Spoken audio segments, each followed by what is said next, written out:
everybody's healthy, got everybody all hands on deck. We're very fortunate in that regard. So, looking forward to it. In 1981, Clemson played a game, they call it the Epic Game, 10-8. Do you anticipate anything similar? I don't anticipate 10-8. First quarter.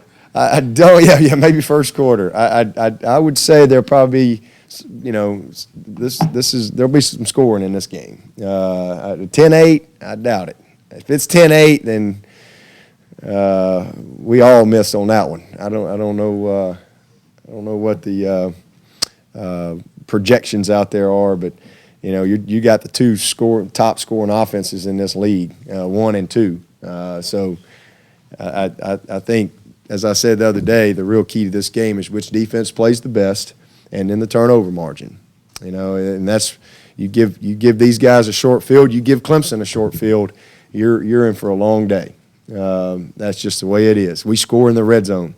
Unfortunately, they do too. So whichever defense I think can kind of minimize the big plays and whichever team can win that margin, I think wins this game, because both teams are well coached, both teams are well matched, I think, in a lot of areas, and you got to win your matchups. A lot of competitive plays.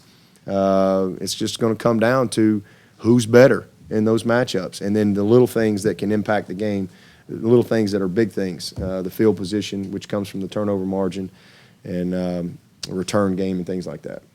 Yeah, how has Ben Boulware's shoulder, and has that been a hindrance, I guess? No, I mean he was missed a day or so of practice last week, but he was good for the game. He'll be ready to roll Saturday. Is there any concern, though, just a little bit about the turnovers this year? I mean, I think you guys. Yeah, it's a huge concern, but we're 12-0. So the good news is we don't have to play perfect to win. I think that's a positive.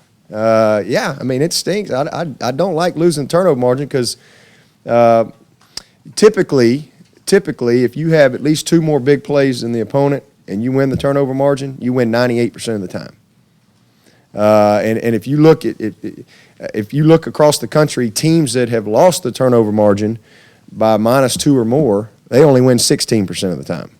But yet we're undefeated, and it's happened to us 6 times. I don't recommend that. In fact, I told our staff, and I told our team, I don't know how. I got a lot of young coaches, and the comment I made is never, ever, ever again in the history of my coaching career, or any of these guys on my staff's coaching career, will we ever go 12-0 again, losing the turnover margin 6 times. That's never going to happen again. I mean, we need to track that because that is just unheard of. But the positive in that is we don't have to play perfect.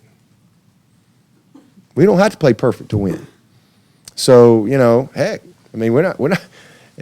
And then you look at, okay, well, how have some of them happened? Well, we got guys just fighting for that extra inch. You know what? I can live with that.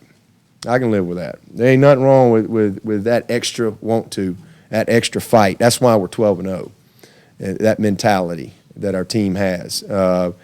They're poised. They don't flinch. We overcome adversity. We faced about everything you can face, and they keep playing. But when we win the turnover margin, we're going to blow somebody out because that's just the way. And if you look throughout our season this year, the games that we've won the turnover margin, we've done pretty good. I think how many do we have down there at Miami? We've plus what? Plus about 4? I know we're plus 7 against Florida State, Notre Dame, and Miami. There you go. And, and the one was in a hurricane. And so that's amazing. So we just got, those things come in cycles. I think last year in the bowl game, that we've actually created more turnovers this year after 12 games than we did last year after 12 games. We've got about three more turnovers this year than we had last year at this time, but we've got about 4 more on offense. Well, actually, I think we got 3 more because 2 of them are on special teams. So, that's just part of it. But last year at this time, we were -1 in the margin, and then we go play Oklahoma, and we're +5. And that's why we won 40-6, as they were -5. And then when you got good teams really good, evenly matched teams, and you giving them the ball, you're in for a long day. And that happened to us against Florida State here a few years ago. You know, we're pretty evenly matched teams, regardless of what people might think out there. But you can't turn the ball over like that against teams like that. You're dead in the water. So I think it's critical. But yeah, it's just, you just go play. I don't want our guys playing loose and tight and worrying about, turning the ball over. If we turn it over, let's go get a stop. Let's go get one back. That's just our mentality. You mentioned briefly how good this was good for the conference. Can you talk about that a little bit more? You look on paper at all the matchups this weekend, and this one seems to have the most sizzle. Well, you got two top 10 teams. I don't know that. Is there another top 10 matchup out there? Iowa and Michigan State, yeah. So you got, not many. This is a top 10 matchup. You got a team that's won 15 in a row. You got a team that's won 11 in a row. Two of the probably top 3 or 4 winning streaks in the country, going against each other. So I think it's a great matchup. You got a lot of great individual players participating in this game, and our league is strong. Our league is strong, and all you got to do is just look at the results. Head to head with some of these other great conferences.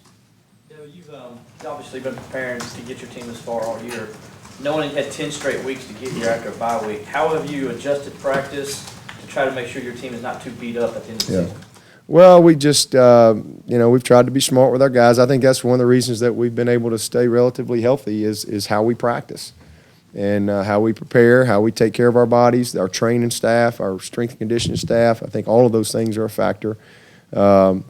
But, this time of year, do I really need to see Ben Boulware tackle Wayne Gallman one more time in our inside period? Not really.